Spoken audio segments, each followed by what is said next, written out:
하나님께서 오늘 우리에게 주신 말씀의 제목은 내가 변하는 것입니다 라는 제목으로 함께 말씀을 나누겠습니다. 본문 말씀 요한복음 8장 1절로 9절까지 말씀 함께 봉독하겠습니다. 시작.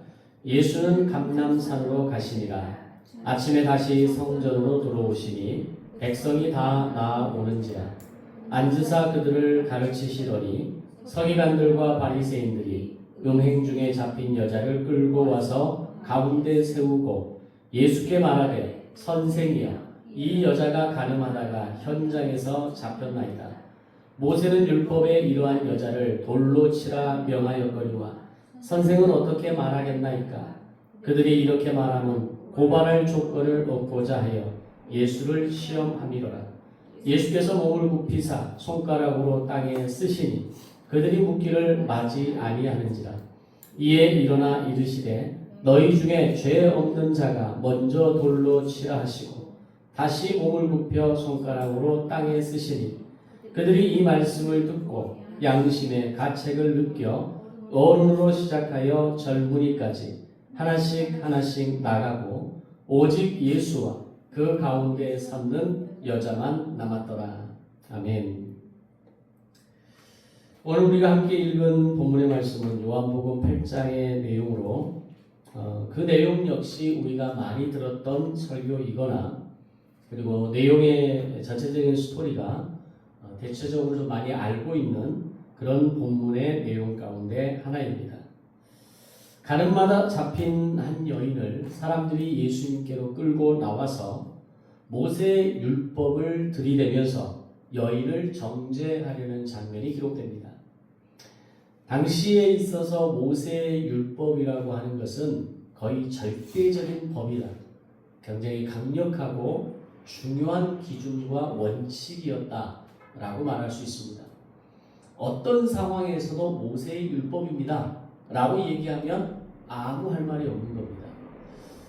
지금의 어떤 회의를 진행하는 가운데에서도 회칙을 진행하는 가운데에서도 중요한 그 표현 중에 하나가 뭐냐면 법입니다 라고 말하면 아무도 그 법에 대해서 그 회의의 내용에 대해서 이의를 달 수가 없습니다.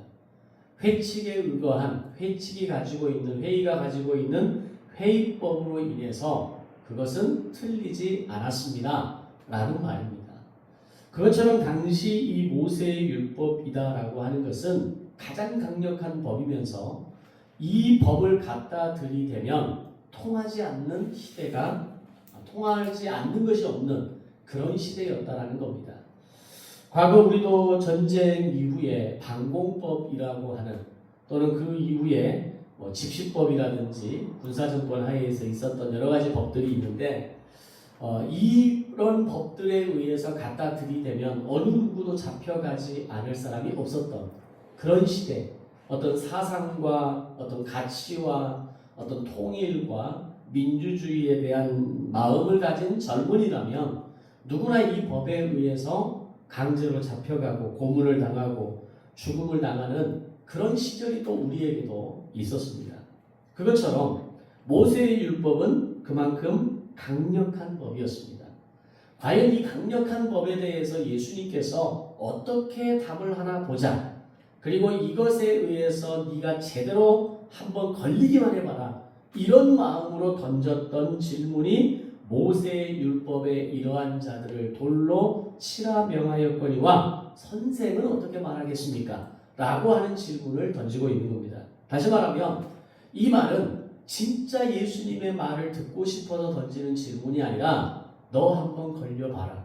이번에는 못 빠져나가겠지. 너 한번 제대로 맛을 보여주겠다. 이런 의미들이 함축적으로 담겨있는 말이 바로 5절 말씀의 내용입니다.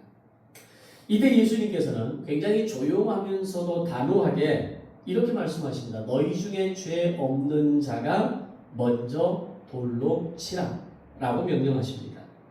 사람들은 예수님의 말씀을 듣고 양심의 가책을 받아서 하나씩 돌을 내려놓고 물러갑니다.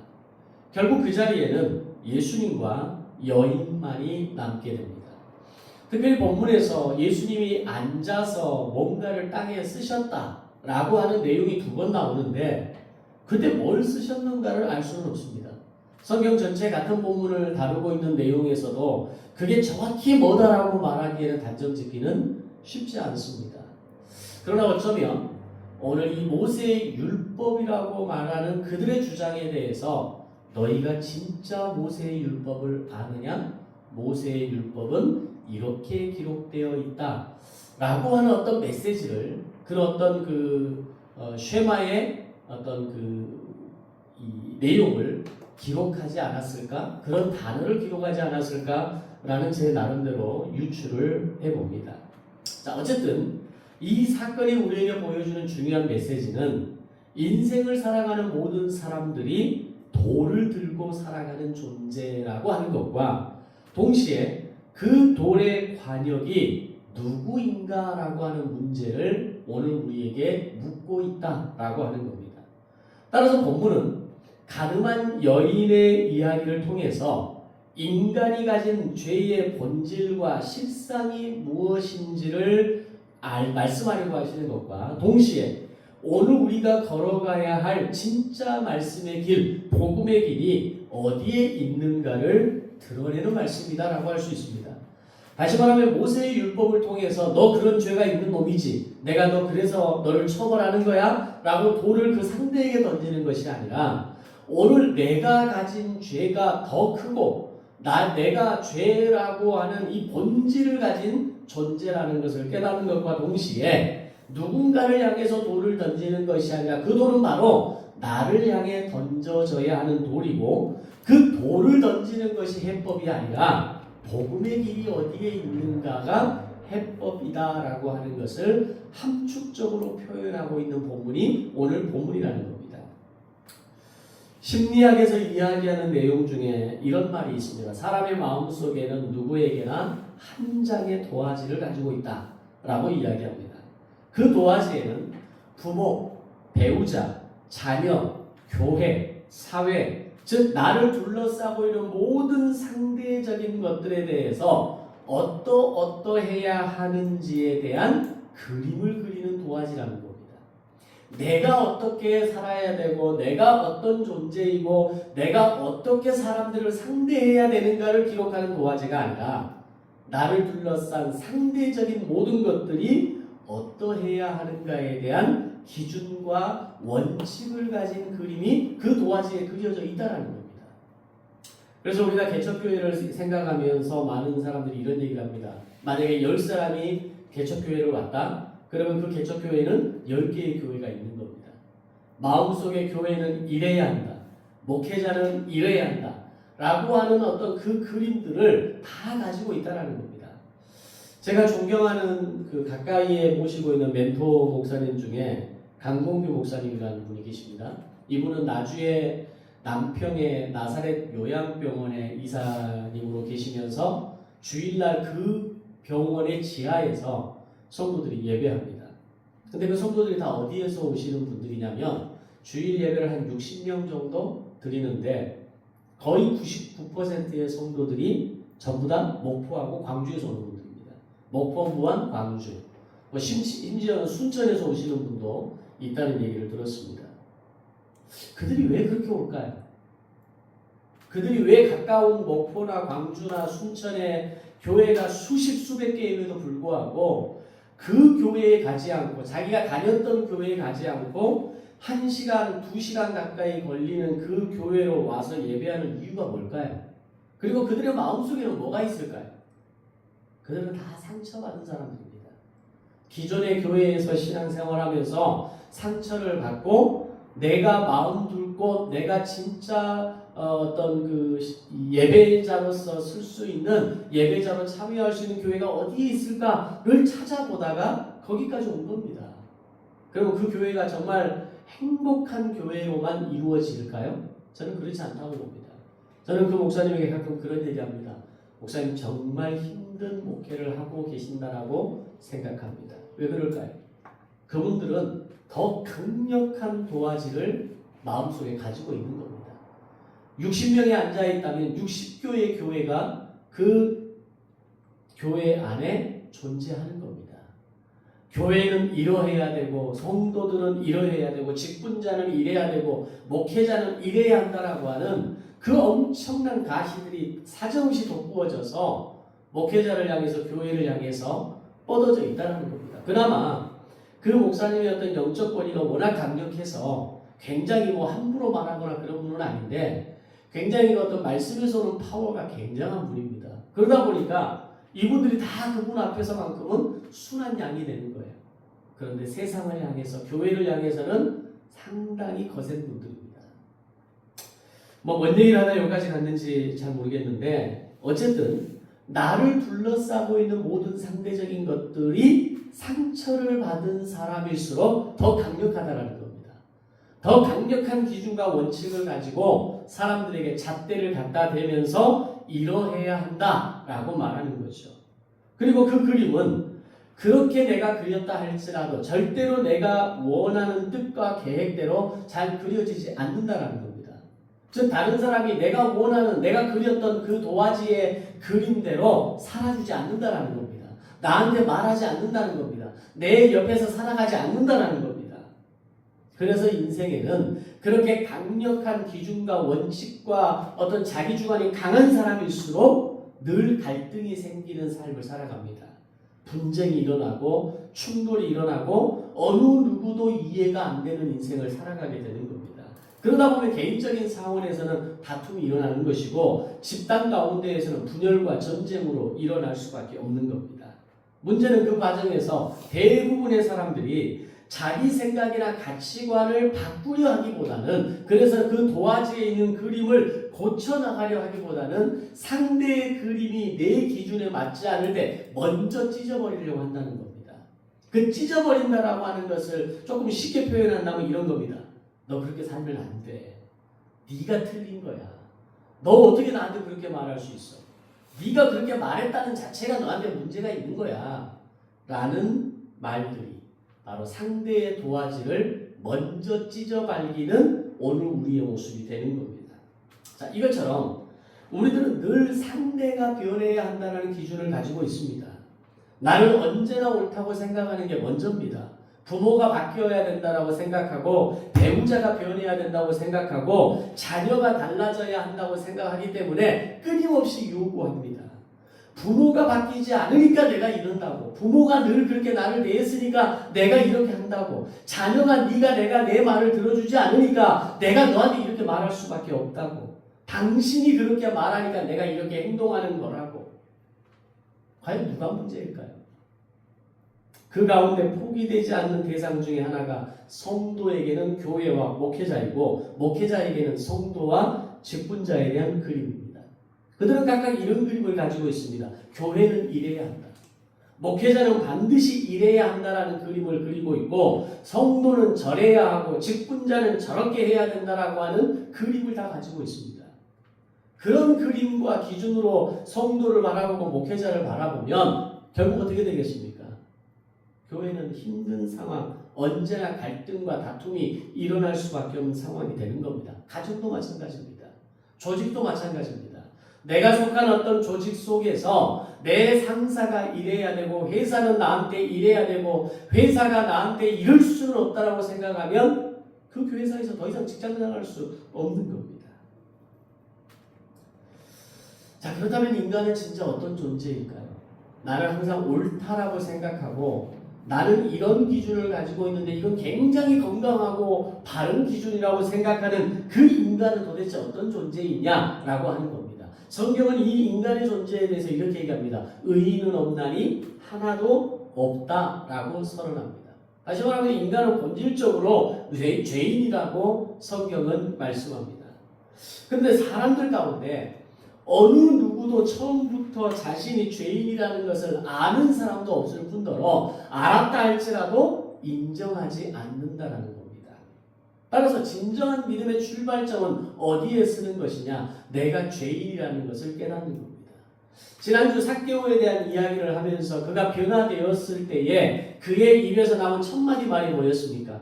내 소유의 절반을 잘라서 가난한 자에게 주겠습니다. 그리고 이어서 뭐라고 합니까? 내가 그들에게 잘못을 범한 것이 있거든 그걸 계산해서 4배를 갚겠습니다. 이게 죄인에 대한 인정입니다.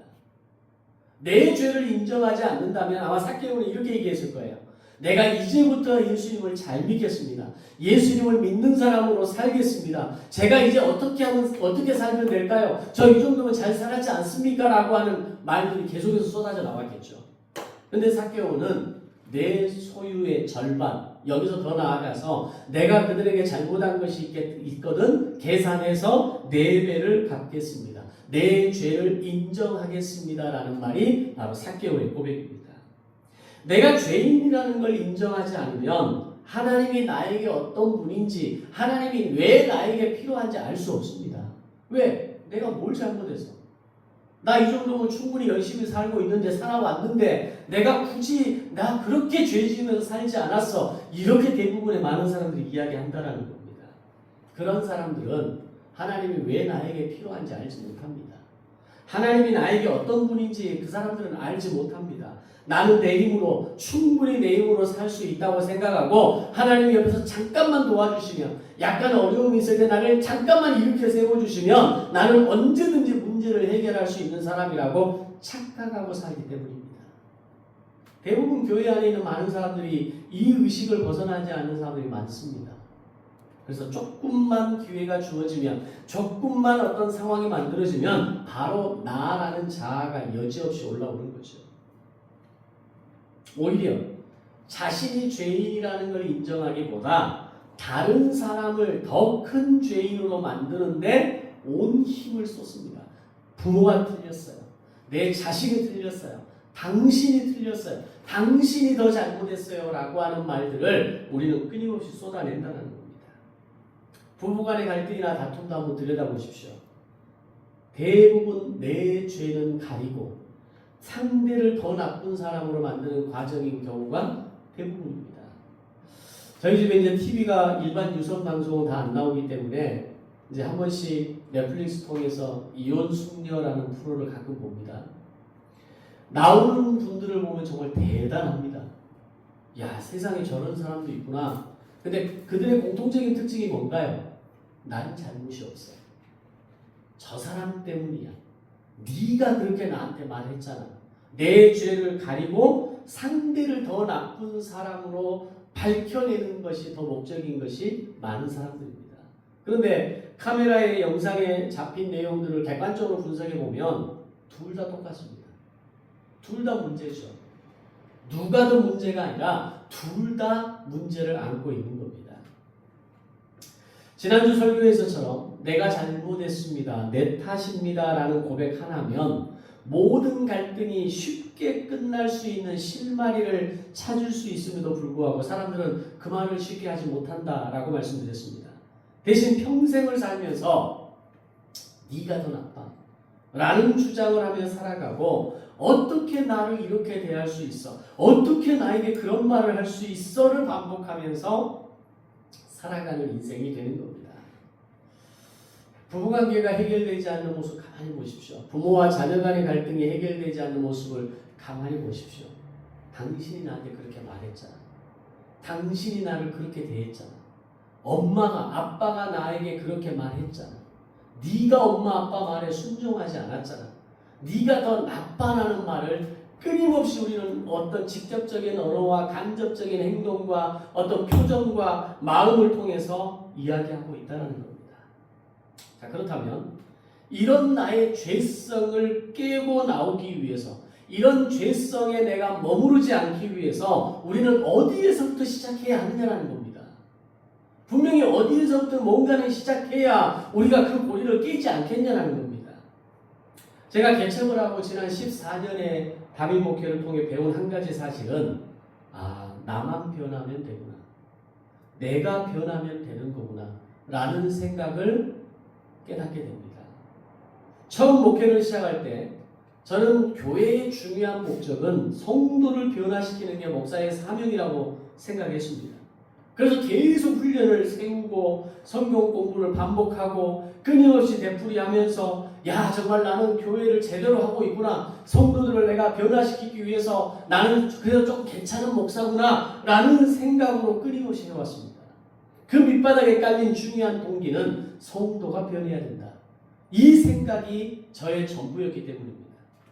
그런데 시간이 지나서 돌아보니 하나님께서는 저의 목회를 통해서 성도들을 변화시키려는 것이 아니라 저를 변화시키려는 여정이라는 것을 깨달았습니다. 물론 그 여정 가운데 조금이라도 성도에 대한 그 어떤 변화가 분명히 있었을 것이고 분명히 그게 중요한 영역이지만 그 이상으로 중요한 목적이 바로 목회자가 변하는 것이라는 겁니다. 내 가정이 변하는 것은 배우자가 변해야 내 가정이 행복해지는 게 아니라는 겁니다. 자식이 바뀌어야, 배우자가 바뀌어야, 부모가 바뀌어야 내 가정이, 내 인생이 평안해지는 게 아니라는 겁니다. 하나님이 그들을 나에게 붙이신 이유는 그들을 변화시키기 위해서 나를 붙이신 것이 아니라 나를 변화시키기 위해서 그들을 나에게 붙이셨다는 겁니다. 아멘? 이 말씀이 아멘이 되십니까? 아멘이 되셔야 됩니다. 그래야 가정을 이해할 수 있어요. 그래야 교회를 이해할 수 있고 그래야 인생의 조직 가운데에서 하나님께서 그 수많은 사람들을 나에게 붙이신 이유를 비로소 알게 되는 겁니다. 그런데 내가 끊임없이 그들을 정죄하고 바꾸려 하고 그들이 틀렸다고 말하는 순간 이게 깨지지 않으면 죽을 때까지 바뀌지 않는 겁니다. 불행한 인생 살아가는 것이고 방황하는 인생 살아가는 것이고 아무도 내 마음 알아주지 못해. 내 인생은 너무 불행해 라고 말하고 살아갈 수밖에 없는 겁니다. 물론 그렇다고 해서 제가 지금 엄청난 변화를 경험해서 여러분에게 제가 이렇게 변화되었습니다. 제가 당당하게 말할 수 있을 만큼 제가 훌륭한 상태가 되었다는 말은 아닙니다. 여전히 변화되어져 가는 중입니다. 여전히 성화되어져 가는 중입니다. 예전에는 성도들이 제가 원하는 그림을 맞춰주지 못할 때 오늘 같은 이런 비슷한 상황이 만들어질 때 분명히 나올 수 있음에도 불구하고 못 나온다고 단정할 때 굉장히 불편했습니다. 그런데 이제는 그렇구나. 그렇게 바쁘구나. 그런 일이 있었구나. 그냥 넘어갑니다. 제가 한마디 한다고 해서 그 사람의 인생이 신앙이 바뀌지 않는다는 걸 알기 때문입니다. 어느 날 그가 하나님을 알고 내가 죄인임을 알고 내 자리가 예배의 자리라는 걸 알게 되면 그런 날이 하루라도 더 빨리 오는 것이 저의 기도 제목이지 저 사람이 변화되어져서 예배의 자리를 지키고 어느 상황에도 예배를 포기하지 않고 하나님 예배를 참여하게 해주세요. 이제는 그런 기도 안 합니다. 중요하고 분명한 것은 성도를 변화시켜야 한다는 목적에서 내가 변화되는 것이 더 중요하다는 것을 깨달았기 때문입니다. 이건 그들에 대한 관심이 없어서가 아닙니다. 사랑이 식어서도 아니고 이제는 지쳐서 이런 의미도 아닙니다. 때가 있는 거구나. 내가 그렇게 쪼아댄다고 해서 되는 게 아니구나. 지금은 받아주고 다독여주고 기다려주고 그러다가 어느 날 제 때에 그게 이루어지면 다행이고 제가 아닌 또 다른 어떤 목회자를 만났을 때 그게 되어진다면 저희 기도의 응답이 이루어지는 거죠. 이제는 그렇게 생각합니다. 결혼도 마찬가지입니다. 상대 배우자가 먼저 변해야 한다고 생각하지만 사실은 하나님께서 그 배우자를 나에게 붙여주신 것은 나를 바꾸시기를 원하시는 하나님의 계획입니다. 이 자녀를 나에게 붙여주신 것은 나를 통해서 그 사람을, 그 아이를 변화시키는 게 아니라 그 자녀를 통해서 나를 변화시키는 것이 하나님의 더 궁극적인 목적이라는 걸 이제는 우리를 인정해야 됩니다. 아멘? 쉽지 않지만 아멘 해야 됩니다. 결국 나만 변하면, 내가 먼저 변하면 된다는 겁니다. 변화된 내가 하는 봉사와 헌신은 은혜이지만 변하지 않는 내가 하는 봉사와 충성은 결국 자랑이 되고 남을 상처 입히게 되는 겁니다.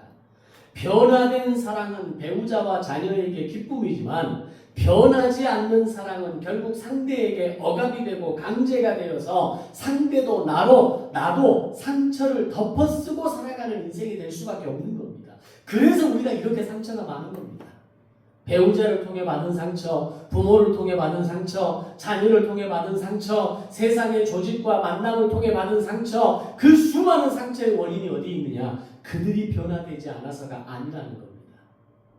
내가 변화되지 않아서, 변화되지 않은 사랑으로, 변화되지 않은 관심으로, 변화되지 않은 열정으로 사람들을 대하고 다가서니까 그게 강제가 되고 억압이 되고 상처가 되고 분노가 되고 내 안에 올라오는 엄청난 번뇌가 화가 되어지는 겁니다.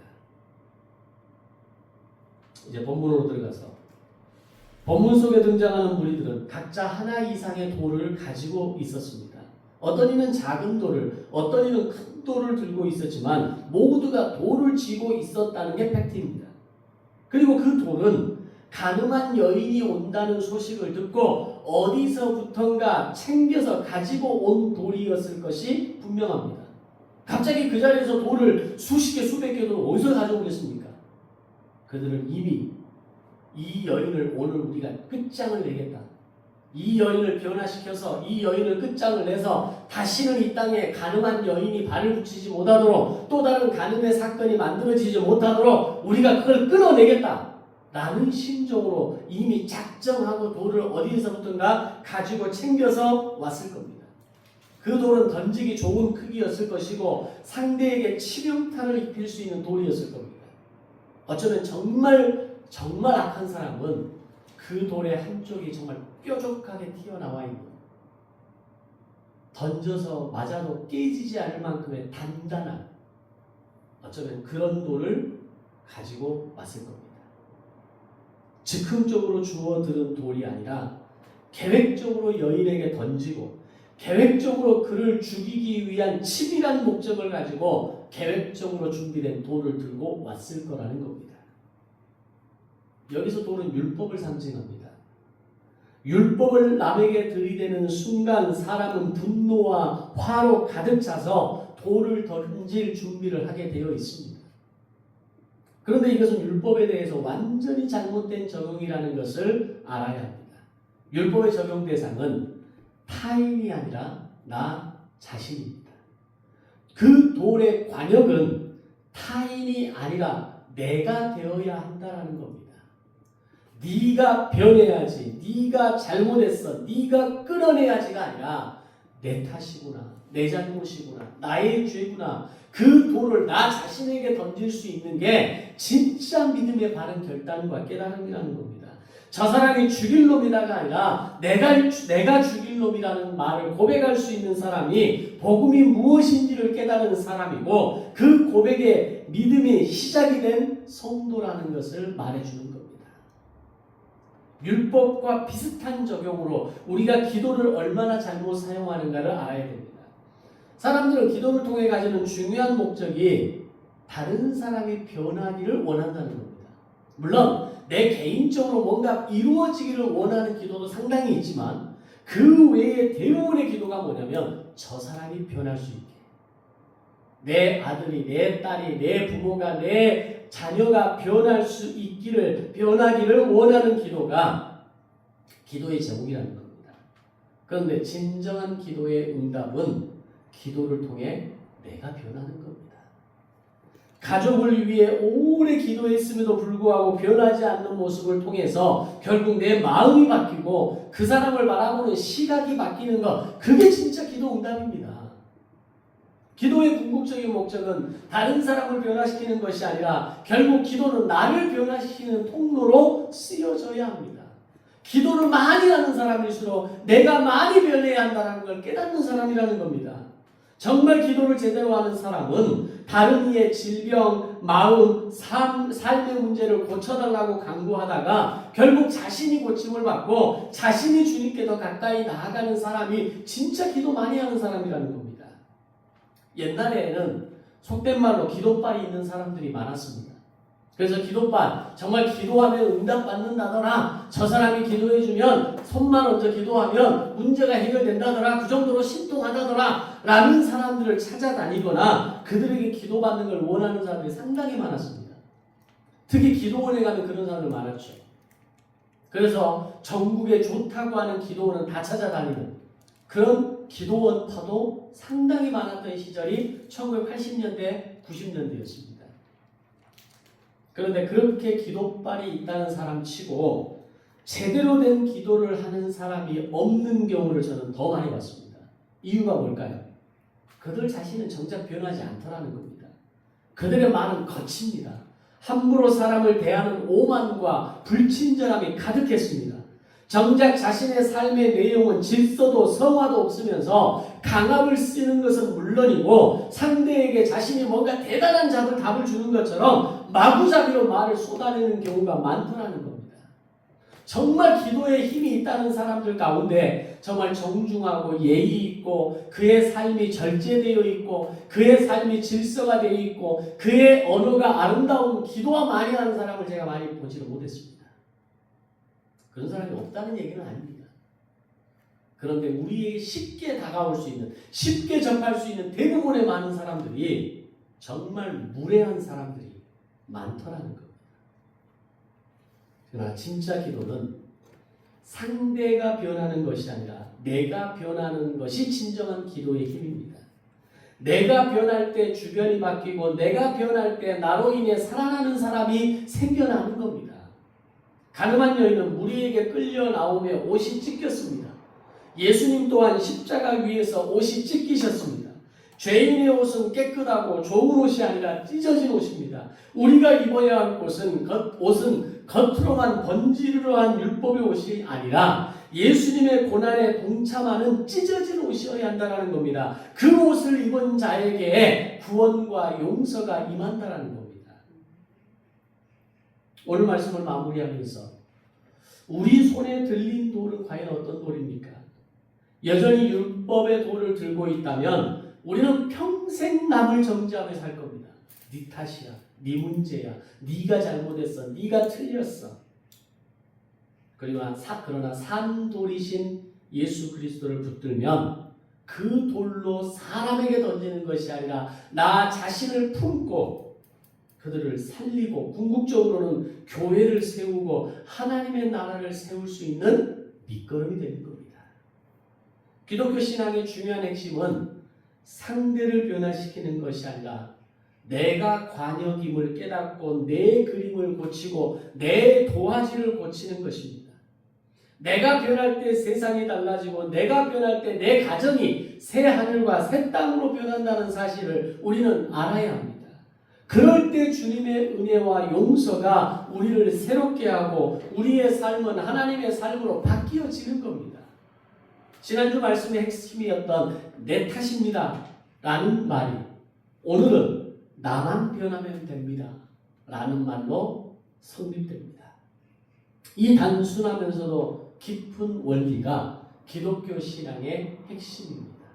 이 원리를 붙들고 살아갈 때 나도 살아나고 내 주변도 살아나고 우리 가정이 살아나고 교회가 살아나고 조직이 살아나고 사회가 살아나고 국가가 살아나게 될 것입니다.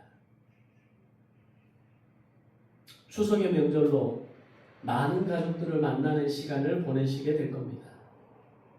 그들을 변화시키려 하는 마음과 시선보다 내가 바뀌고 내가 변화되고 내가 먼저 고쳐지는 복된 명절이 되시기를 주님의 이름으로 축원합니다. 기도하겠습니다.